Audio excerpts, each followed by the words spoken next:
This is another follow-up video into the development of a data over wireless audio link. I've made some improvements to the system which have increased throughput, but I also wanted to explain how the system actually works in this video.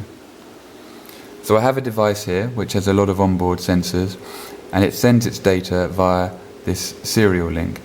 This is normal serial UART. It would normally plug into a microcontroller or a computer, but this is the serial stream I'm going to send over the audio link. Previously, this was plugged directly into the microphone input of this audio transmitter, but I now have it going into this circuit. What this circuit does is turns the digital UART waveform into an analog waveform, which is more appropriate for the audio channel, more appropriate for the actual bandwidth it's expecting, and the voltages.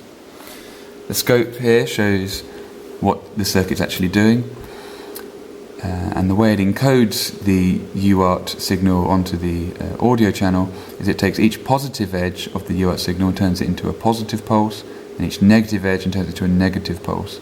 The yellow waveform is the UART signal and the blue waveform is the audio signal. You can see there is a slight delay. It's a fixed delay between the yellow waveform and the blue waveform. But you can see that the blue waveform corresponds that for every positive edge of yellow we have a positive pulse, negative edge, negative pulse. And yeah, and that's what we wanted to achieve. So that blue waveform is transmitted by this audio transmitter to the receiver, and that sends out the same waveform as an audio signal to this circuit. So the job of this circuit is to turn that blue waveform back into the yellow waveform. The way it does this is it first of all AC couples the signal, it then multiplies it by a gain and puts it through two comparators.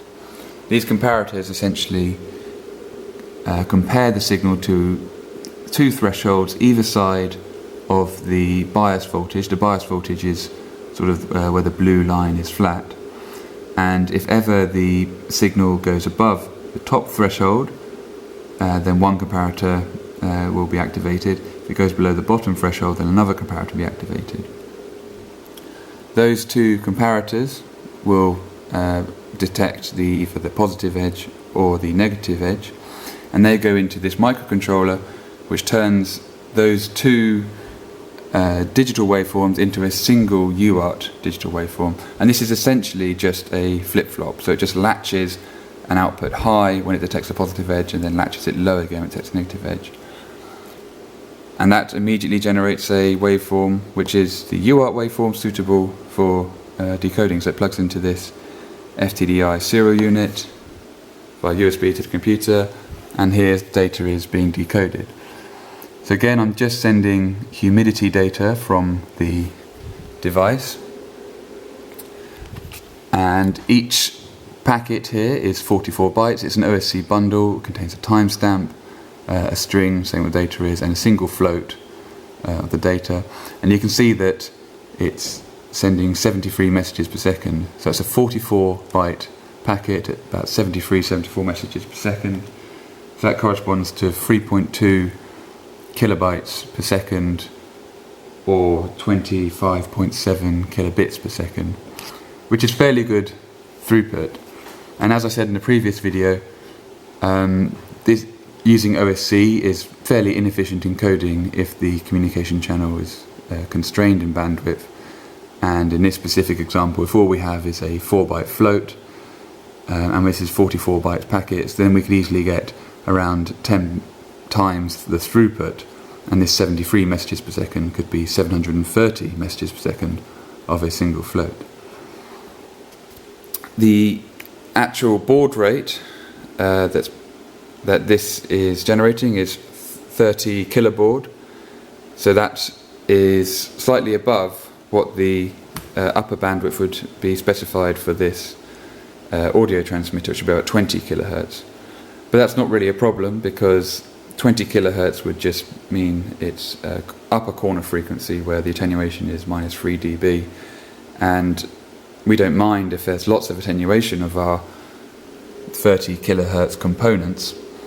so long as the waveform is still has enough integrity to be decoded by this circuit here. I found that 30 kilohertz is about the maximum that it will be that works right now with this circuit, with this setup, with this audio transmitter. If I go any higher than that, then I begin to get decoding errors, and I think this is basically because this the curves as the waveform goes up and down, they begin to represent more of an error as to where the positive and negative edges are reconstructed, and that compromises the actual UART timing. But 30 kilobits or kilobaud is pretty good throughput, and the actual payload throughput I'm getting here of 44 byte packets at 73, 74 packets per second, corresponding to 3.2 kilobytes per second, is pretty good. I'm quite pleased with that. Yeah, and that's the system.